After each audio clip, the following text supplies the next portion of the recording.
प्रशासनावर वचक असणारा नेता गेला, जाती धर्माच्या पलीकडे काम करणारा नेता गेला, सूर्याशी स्पर्धा करणारा नेता गेला, सूर्य उगवण्याआधी कामाला सुरुवात व सूर्य मावळल्यानंतर काम बंद करणारा नेता गेला. अजितदादांच्या जाण्याने महाराष्ट्राच्या राजकारणातील एक लोकनेता गेला. मला ते म्हणायचे की रोहित, तुझ्या झिपऱ्या वाढल्यात, जरा झिपऱ्या कमी कर.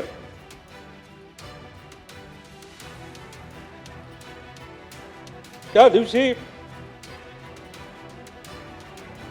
एक आदरांजली म्हणून इथं मी माझे केस कापले. ते मला म्हणायचे, तू जरा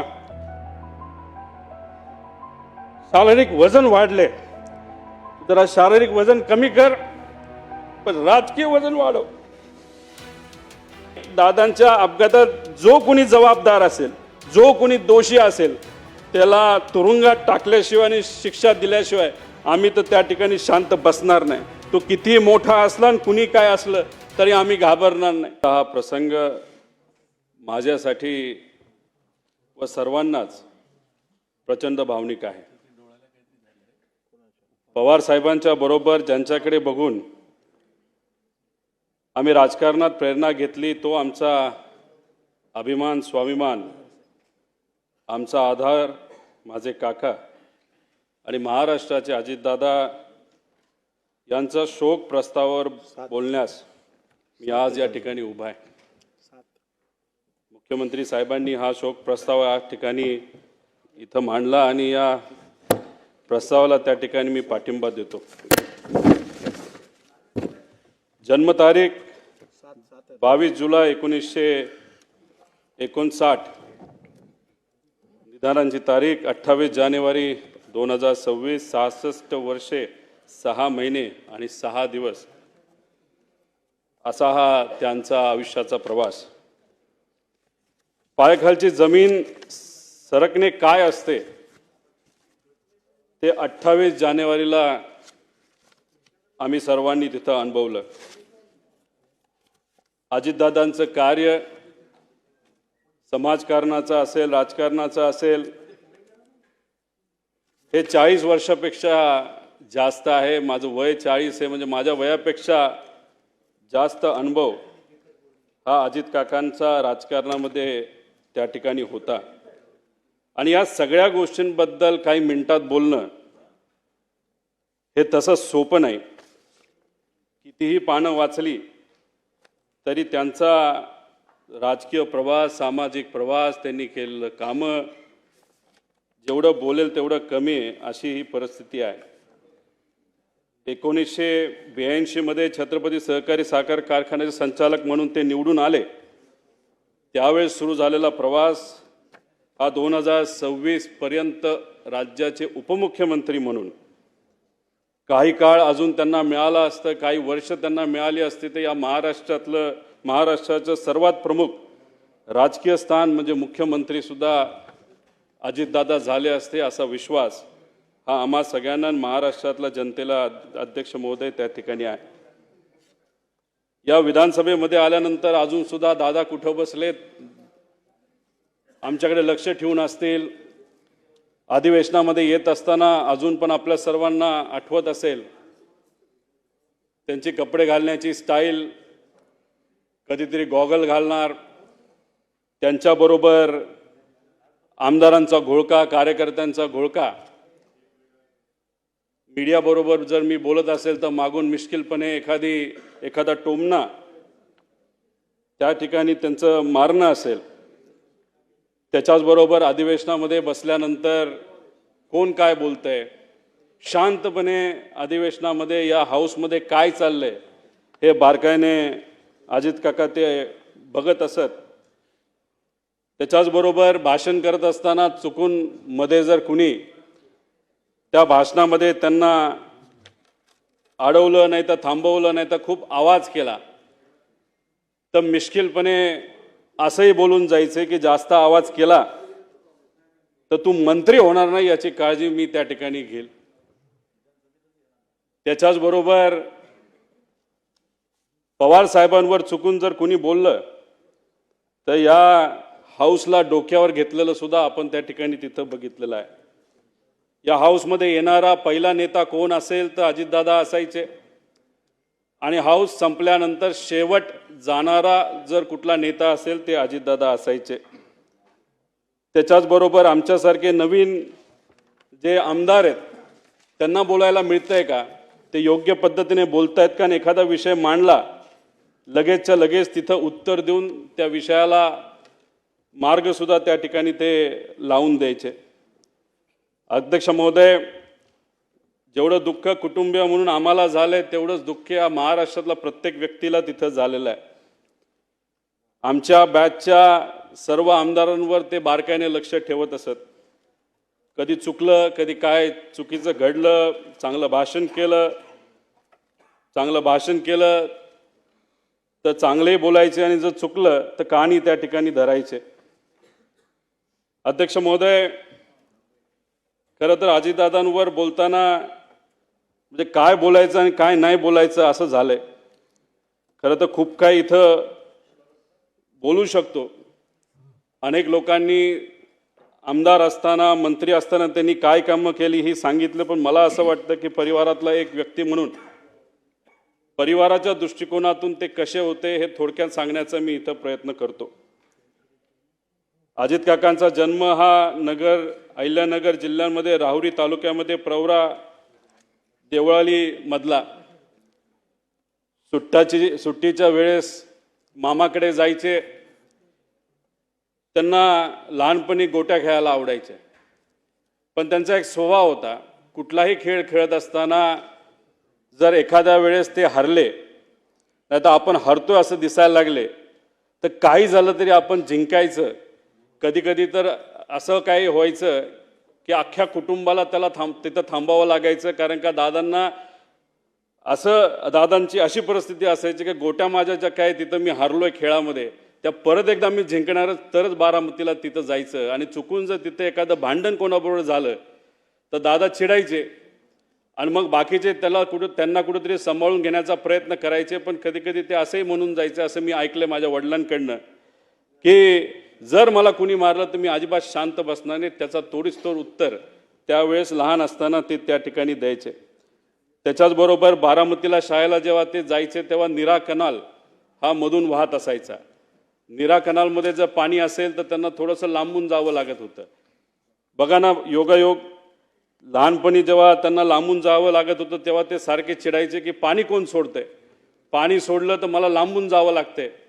पण नंतर 15 वर्ष नीरा कनाल ज्या मंत्रालयाचा भाग आहे त्या मंत्रालयाचं मंत्रिपद हे दादांनी त्या ठिकाणी खूप सक्षमपणे बघितलं, आपण सगळ्यांनी बघितलं. माझ्या वडिलांचे आणि त्यांचे फार चांगले संबंध होते. दोघं एकत्र बऱ्याच वेळा तिथं थांबायचे, राहायचे. त्या दोघांना कृषी क्षेत्र खूप आवडायचं. एकदा त्यांना चांगली जर्सी गाई घ्यायची होती. दोघांनी ठरवलं चला बँगलोरला आपण जाऊ. दोघं गेले बँगलोरला. पैसे थोडे घरून घेतले होते. तिथं गेल्यानंतर तिथं गाया सगळ्या तिथं निवडल्या. आता कसं जायचं तर बजाजचा एक मोठा टेम्पो असायचा, जो काही ट्रॅक्टर नाही तर गाड्या घेऊन यायचा, त्याच्यामध्ये तो बुक केला, त्याच्यामध्ये गाई ठेवल्या. बँगलोरपासून ते बारामतीपर्यंत मग शेण साफ करणं असेल, दूध काढणं असेल, पाणी देणं असेल, दूध काढलेलं विकणं असेल, या सगळ्या गोष्टी अजितदादांनी आणि माझ्या वडिलांनी तिथं केल्या. आणि हे करत असताना कधी बोलून दाखवलं नाही. सहसा सगळ्यांची सवय असते की आमचं लहानपण कसं होतं, किती अडचणीचं होतं, हे सातत्याने अनेक लोक तिथं बोलून दाखवतात, पण दादांनी कधी ते तिथं बोलून दाखवलेलं नाही. त्याच्याचबरोबर असेही काही अनुभव मी ऐकलेले आहेत की जेव्हा लहानपणी ते श्रीनिवास काका असतील असं चालत मातीच्या रस्त्याला जायचे आणि जात असताना जेव्हा रस्त्यावर एखादा दगड असेल, काटा असेल ना तर काही असेल तर ते साईडला सारून ठेवायचे. की त्यांचं म्हणणं असायचं की ठीक आहे, आपण आता चालतोय, आपल्याला दगड दिसतो तर तो बाजूला करूया, म्हणजे मागून येणारी एखादी गाडी असेल, बैलगाडी असेल, त्याला कुठं त्या ठिकाणी त्रास होऊ नये. म्हणजे दुसऱ्याची काळजी कशी घ्यायची ही लहानपणीपासून दादांनी त्या ठिकाणी जपून ठेवलं होतं. त्याच्याचबरोबर शेतामध्ये जात असताना गाजर गवत असेल नाही तर अजून कुठलं काय असेल तर ते उपटायचं आणि बांधावर काढून ठेवायचं. आणि लहानपणी कोल्हापुरात शहाजी शहाजी महाराजांच्या शाळेमध्ये, राजश्री शाहू महाराजांच्या शाळेमध्ये त्या ठिकाणी गेल्यानंतर पुरोगामी विचाराचा पगडा त्यांच्या मनावर, ध्यानावर आणि विचारांवर त्या ठिकाणी बसला.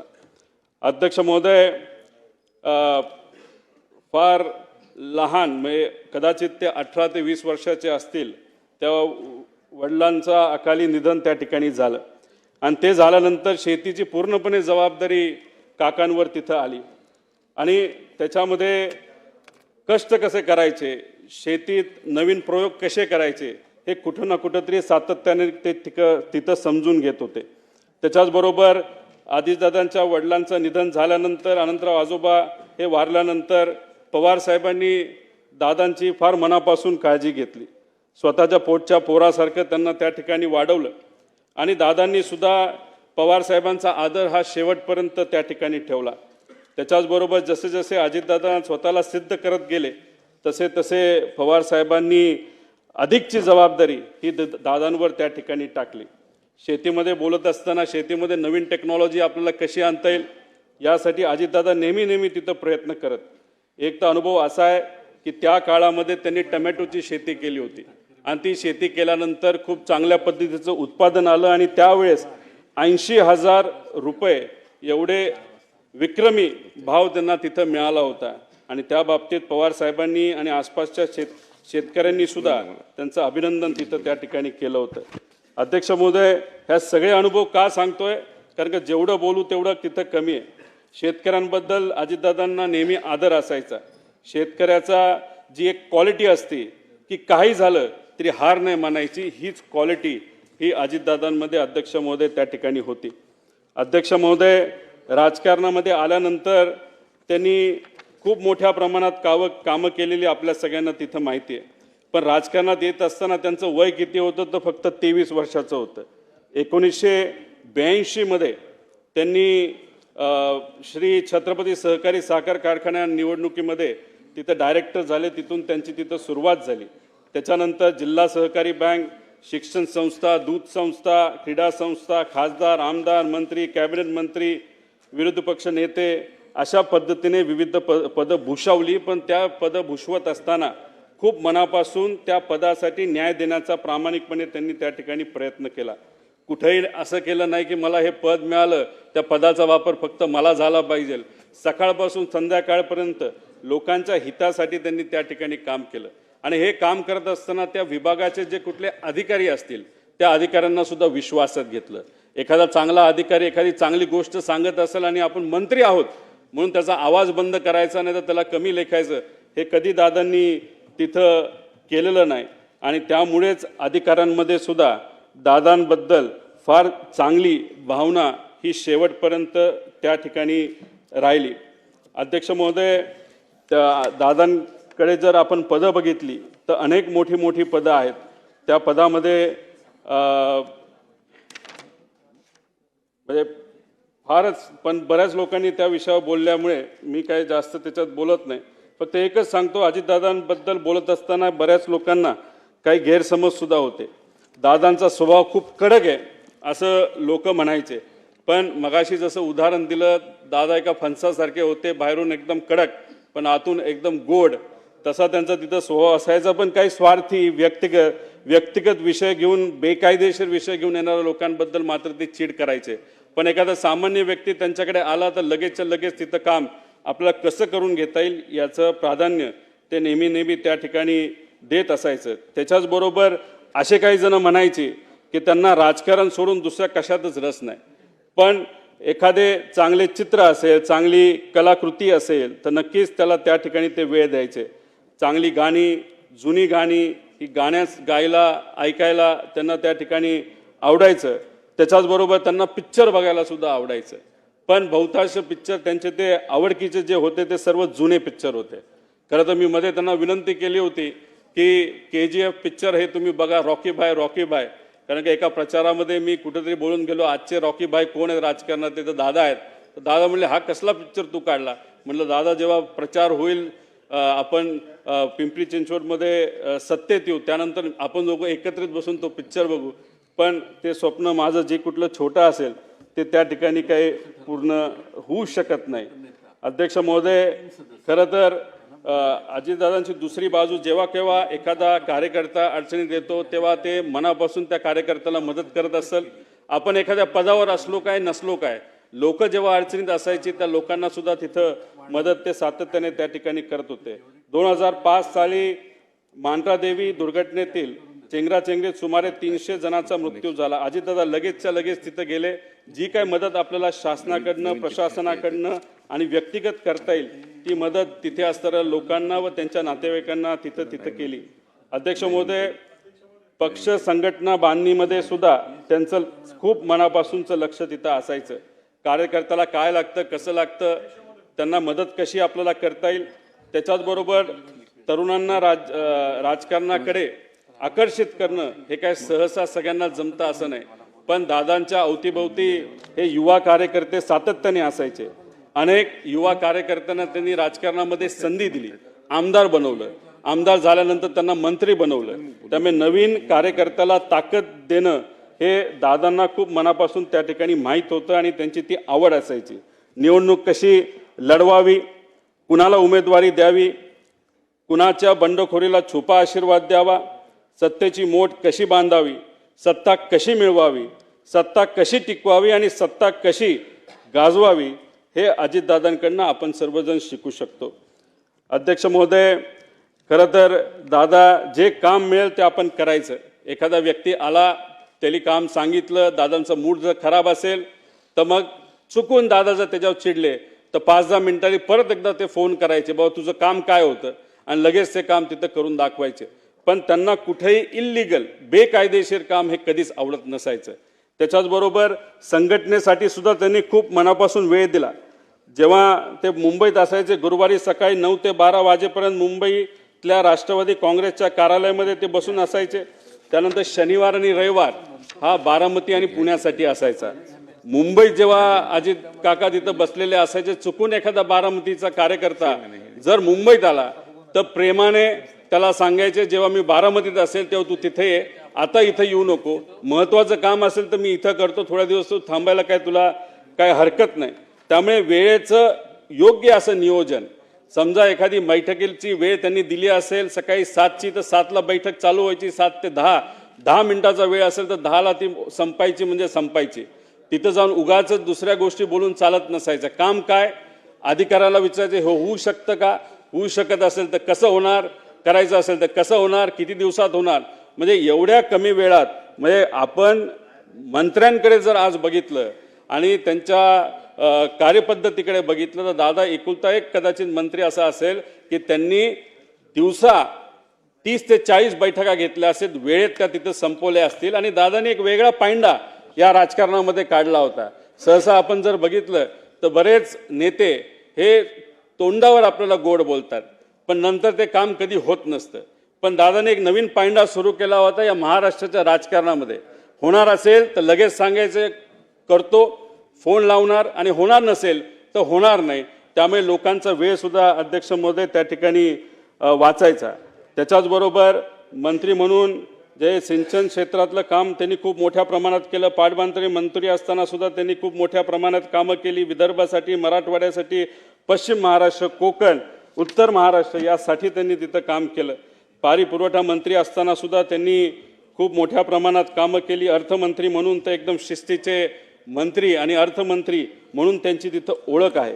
11 वेळा त्यांनी बजेट तिथं सादर केलं आणि ते करत असताना काटकसरीने आपल्याला राज्याची तिजोरी ही कशा पद्धतीने त्या ठिकाणी त्याचं नियोजन करता येईल हे दादांनी आपल्या सर्वांना दाखवून दिलं. कोरोना काळामध्ये आर्थिक अडचण असताना सुद्धा योग्य असं नियोजन करून या महाराष्ट्राचं जे आर्थिक घडी आहे ती त्या ठिकाणी बसवलेली आपण सर्वांनी तिथं बघितली. जिल्हा नियोजन समितीला भरघोस निधी दिला. आमदार निधीमध्ये मोठ्या प्रमाणात वाढ केली आणि ह्या सर्व गोष्टींमुळे या महाराष्ट्राच्या विकासासाठी खूप मोठ्या प्रमाणात मदत त्या ठिकाणी झाली. त्याच्याचबरोबर ऊर्जा मंत्री असताना सुद्धा त्यांनी अशी कधी परिस्थिती आणली नाही की आपल्याला ट्रान्सफॉर्मर पाहिजे, आपल्याला त्या ठिकाणी डीपी पाहिजे आणि डीपी तो MSEBकडे नाही आहे. तिथं एवढं पैशाचं नियोजन चांगल्या पद्धतीने केल्यामुळे कोणालाही कुठल्याही शेतकऱ्याला त्या ठिकाणी अडचण झाली नाही. त्याच्याचबरोबर महावितरण, महापरेषण आणि महाजेनको या तिन्ही कंपन्या आर्थिक दृष्टिकोनातून सबलीकरणाकडे दादांनी त्या ठिकाणी नेला. क्रीडा क्षेत्रात तर त्यांचं काम मोठंच आहे, पण मला फक्त एक गोष्ट या ठिकाणी सांगायची की दादांबरोबर असताना जेव्हा दादांवर बिनाबुडाचे त्या ठिकाणी काही गोष्टी बोलल्या जायचे तेव्हा दादांना खूप मोठ्या प्रमाणात वाईट वाटायचं. जनतेच्या विकासाचं राजकारण करत असताना दादांवर नको नको ते आरोप झाले. ज्या दादांनी आयुष्यभर स्वच्छतेचा अग्र धरला त्यांच्या अंगावर आरोपाचे डाग उडवले गेले. त्यावेळी दादा किती अस्वस्थ व्हायचे हे आम्हा सगळ्यांना त्या ठिकाणी माहिती. विशेष म्हणजे यातील एकही आरोप या मंडळींना सिद्ध करता आला नाही. उलट ज्यांनी त्यांच्यावर आरोप केले त्यांनीच नंतरच्या काळामध्ये त्यांची प्रशंसा केलेली आपण सर्वांनी बघितली. मी खरं तर विनंती करतो की आज दादा आपल्यामध्ये नाही आहेत. जे आरोप झाले ते कधी सिद्ध झाले नाही, ते आरोपच होते, नाही तर राजकीय कदाचित भाषणं असू शकतात. आणि मग अशा पद्धतीने जर आरोप त्यावेळेस केले असतील तर आज दादा जर आपल्यात नसतील तर ते आरोप आणि ते डाग आज जर आपल्याला पुसता आले तर त्यासाठी प्रयत्न झाले पाहिजे. त्याच्याचबरोबर देवेंद्र फडणवीस साहेब हे दादांचे जिवलग मित्र म्हणून ओळखले जातात. त्यांना मी विनंती करतो की हे जे खोटे सगळे आरोप आहेत एका गठोड्यात तिथं भरून या समुद्रामध्ये जर टाकून दिले तर मग मला असं वाटतं की त्यांना ती आदरांजली, खऱ्या अर्थाने आदरांजली असं आपल्याला कुठेतरी म्हणावं लागेल. अध्यक्ष महोदय, बाकी संस्थेमध्ये पण त्यांचं कार्य खूप मोठं होतं. काकांनी PDCC बँक असो, विद्या प्रतिष्ठान असो, VSI, PDEA अशा इतर संस्थांमध्ये सुद्धा खूप चांगल्या पद्धतीने काम केलं. PDCC बँकेचं नाव हे अख्ख्या भारतामध्ये फार आदराने कोऑपरेटिव्ह सेक्टरमध्ये तिथं घेतलं जातं. अजितदादा आणि बारामतीचं नातं फारच वेगळं आहे. दादा बारामतीवर खूप मनापासून प्रेम करायचे आणि बारामतीकर दादांवर खूप मनापासून प्रेम करायचे. तिथं गेल्यानंतर कुठलाही विषय असेल तर दादा लगेचच्या लगेच तिथं लोकांचा सोडवायचे. झाडाकडे जेवढं लक्ष असायचं तेव्हा झाडाच्या फांद्यांकडे सुद्धा लक्ष असायचं. एखाद्या गावामध्ये काय कुठली अडचण आहे, कोणाची अडचण आहे, कशा पद्धतीने आपल्याला काम करता येईल, ॲडमिशनचा विषय आहे का, MIDCचा विषय आहे का, नोकरीचा विषय आहे का, लाईटचा विषय आहे का, एवढा मोठा नेता असताना, या राज्याचा उपमुख्यमंत्री असताना सुद्धा एखाद्या व्यक्तीला, बारामतीच्या एखाद्या व्यक्तीला एखादा विषय सांगितला, एखादी अडचण सांगितली तरी लगेचच्या लगेच ती आपल्याला कशी सोडून देता येईल याचा प्रयत्न हा अजितदादाने तिथं केला. बारामती पॅटर्न काय असतं हे पवार साहेबांच्या विजनली अजितदादांनी त्या ठिकाणी सगळ्यांना दाखवून दिलं. अहो, विरोधक सुद्धा बोलत असताना भाषणात सांगतात की आम्ही या भागामध्ये बारामती करून दाखवतो. असा एक पॅटर्न हा अजितदादांनी अख्ख्या महाराष्ट्राला सोडा अख्ख्या देशाला तिथं त्या ठिकाणी करून दाखवला. तसंच काहीतरी पिंपरी चिंचवडमध्ये सुद्धा विकासाच्या माध्यमातून तिथं चांगल्या गोष्टी केलेल्या आपण सर्वांनी तिथं बघितल्या. अध्यक्ष महोदय, किती कमिटेड होते दादा काका हे मी तुम्हाला एका उदाहरणाच्या माध्यमातून तुम्हाला सांगतो. पुणे जिल्हाधिकारी कार्यालयाचं उद्घाटन 2014 मध्ये झालं. ही बिल्डिंग कुणी मान्य केली होती तर दादांनी त्याची मान्यता दिली होती. डिझाईन त्यांनी बघितलं होतं. तिथं कॉन्ट्रॅक्टर जो काही कॉम्पिटिटिव्ह बिडिंगच्या माध्यमातून आला होता, त्यानंतर आर्किटेक्ट पासून सगळ्या गोष्टी दादांनी बघितल्या होत्या. फक्त 2014ला सत्ता बदलली आणि त्या बिल्डिंगच्या उद्घाटनासाठी दादांना बोलवलं गेलं नाही. पण तरी सुद्धा बिल्डिंगचं उद्घाटन होणार आहे, CM आणि इतर नेत्यांच्या माध्यमातून होणार आहे. दादा आदल्या दिवशी रात्री गेले, अधिकाऱ्यांना बोलवलं, आर्किटेक्टला बोलवलं, कॉन्ट्रॅक्टरला बोलवलं. कुठं काय चुकीचं आहे का, कुठं काय साफसफाई राहिली का, ह्या सगळ्या गोष्टी त्यांनी बघितल्या. एवढी कमिटमेंट ही अजित काकांची, अजितदादांची तिथं आपण सर्वांनी या महाराष्ट्राच्या राजकारणामध्ये तिथं बघितली. अध्यक्ष महोदय, 2 मिनिटं फक्त राहिले. मी आणि अजितदादा फार आमचं जवळचं नातं होतं. माझ्या जीवनामध्ये मला जिल्हा परिषदेचं म्हणजे राजकारणातलं पहिलं तिकीट जर कुणी दिलं असेल तर ते अजित काकांनी दिलं. आमदारकीचं तिकीट जर कुणी दिलं असेल तर ते माझ्या काकांनी तिथं मला दिलं. आमच्या परिवारामध्ये आमचे जे काका असतात ते पुतण्याचं लग्न तिथे ठरवतात. पवार साहेबांनी काकांचं ठरवलं आणि माझ्या काकांनी माझं तिथं ठरवलं. आणि ती गोष्ट कधी मी आयुष्यात विसरणार नाही. माझे होणारे सासरे त्यांना भेटायला गेले होते आणि त्यांनी विचारलं होतं, माझी मुलगी रोहितला मी देणार आहे, त्याबद्दल तुमचं काय मत आहे. एक सेकंड सुद्धा त्यांनी तिथं लावला नाही. म्हणाले की होतकरू मुलगा आहे, कष्टाळू मुलगा आहे, विजन घेऊन चालतो, लगेचच्या लगेच तिथं लग्न करून टाक. आणि स्वतः आजारी असताना सुद्धा काका तिथं लग्नाला आले होते आणि तिथं आदर तिथं जर तुम्ही बघितलं तर त्यांच्याच मुलाचं लग्न आहे अशा पद्धतीने त्या दिवशी ते तिथं वावरत होते आणि त्या पद्धतीने त्यांनी तो आशीर्वाद तिथं मला दिला. अहो, जेव्हा पक्ष वेगळा झाला तेव्हा काही प्रमाणात दादांकडनं साहेबांबद्दल काही गोष्टी बोलल्या गेल्या असतील, आम्ही तिथं बोललो गेलो असेल. पण काही दिवसांपूर्वी जेव्हा काका आणि आम्ही सर्वजण बारामती हॉस्टेलला भेटलो होतो, आम्ही तिथं सातत्याने चर्चा करत होतो. गेल्या काही महिन्यांमध्ये दादांबरोबर फार जवळून काम करण्याची तिथं संधी मला मिळाली. एक विकास लवांडे नावाचा कार्यकर्ता आहे, अजितदादांवर अतिशय झाल पद्धतीने त्यांनी टीका केली होती जेव्हा पवार साहेबांना सोडलं होतं. तेव्हा ते विकास लवांडेंना काही 1.5 महिन्यापूर्वी दादांना भेटवलं. दादा हे विकास लवांडे. तेव्हा दादांनी सांगितलं, मीच त्याला पक्षामध्ये आणलंय. अहो दादा, तुमच्या विरोधात त्यांनी खूप काय बोलले म्हणतो, तुम्हाला भेटायला घाबरतोय. तेव्हा दादा म्हणाले, अरे तू बोलला हे बरोबर आहे, पण मी पण बोललो होतो ना पहिलं दुसरं भाषण, त्यामुळे मी पण चुकलो, तू पण चुकला. आता काय नाही, आता आपल्याला एकत्र एका विचाराने त्या ठिकाणी काम करायचं. अशा मोठ्या मनाचे हे माझे काका त्या ठिकाणी होते. त्याच्याचबरोबर अध्यक्ष महोदय, शेवट काही गोष्टी बोलत असताना प्रशासनावर वचक असणारा नेता गेला, जाती धर्माच्या पलीकडे काम करणारा नेता गेला, सूर्याशी स्पर्धा करणारा नेता गेला, सूर्य उगवण्याआधी कामाला सुरुवात व सूर्य मावळल्यानंतर काम बंद करणारा नेता गेला. अजितदादांच्या जाण्याने महाराष्ट्राच्या राजकारणातील एक लोकनेता गेला, महाराष्ट्राच्या राजकारणातील रुबाब गेला, बेट्या म्हणून आव्हान देणारा ग्रामीण बाज गेला, महाराष्ट्रातील राजकारणाचा रांगडेपणा गेला, राज्याच्या राजकारणातील बेधडकपणा गेला, राज्याच्या राजकारणातील वेग आणि आवाका गेला, महाराष्ट्रातील राजकारणाचा जिवंतपणा गेला. सगळ्यात महत्त्वाचे, राज्याच्या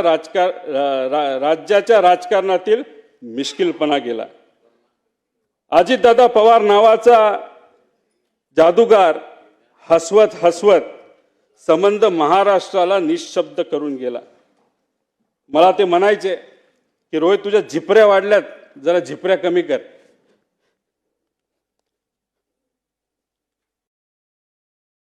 त्या दिवशी एक आदरांजली म्हणून तिथं मी माझे केस कापले. ते मला म्हणायचे, तू जरा शारीरिक वजन वाढले, तू जरा शारीरिक वजन कमी कर, पण राजकीय वजन वाढव. मी नुसतं म्हणायचो हो करतो, पण मी त्यांना शब्द देतो की माझी हेअरस्टाईल मी अशीच ठेवेल, शारीरिक वजन कमी करेल, राजकीय वाढवेल. पण एक गोष्ट मात्र खरी, ते मला म्हणायचे वरचं बटन वरपर्यंत लावत जा, पण काकांना एक सांगायचं, 40-50 वर्षानंतर मी जेव्हा तुम्हाला भेटेल तोपर्यंत मी बटन असंच उघडे ठेवणार, त्यावेळेस मात्र तुम्हाला भेटल्यानंतर हे बटन मी त्या ठिकाणी लावेल. कारण शेवटी हे बटन असं ठेवल्यानंतर तुमची आठवण त्या ठिकाणी मला नक्कीच त्या ठिकाणी येईल. पण एक गोष्ट अजून आहे, 40-50 वर्षांनी जेव्हा अजित काकांची माझी भेट होईल तेव्हा हा माझा लढा जो मी आत्ता त्या ठिकाणी लढत आहे आणि अख्खा महाराष्ट्र त्या ठिकाणी लढत आहे, तेव्हा अजित काकांसमोर ताट मानेले मी तिथं उभा राहील. आणि नक्कीच माझे काका माझ्या पाठीवर हात ठेवून म्हणतील, लढलास बरं का. आणि या गोष्टी ऐकण्यासाठीच हा जो छोटासा लढा पण महत्त्वाचा लढा त्या ठिकाणी मी व सर्वांनी तिथं हातात घेतलाय, तो पूर्ण केल्याशिवाय राहणार नाही. आणि दादांच्या अपघातात जो कोणी जबाबदार असेल, जो कोणी दोषी असेल, त्याला तुरुंगात टाकल्याशिवाय आणि शिक्षा दिल्याशिवाय आम्ही तर त्या ठिकाणी शांत बसणार नाही. तो किती मोठा असला आणि कुणी काय असलं तरी आम्ही घाबरणार नाही.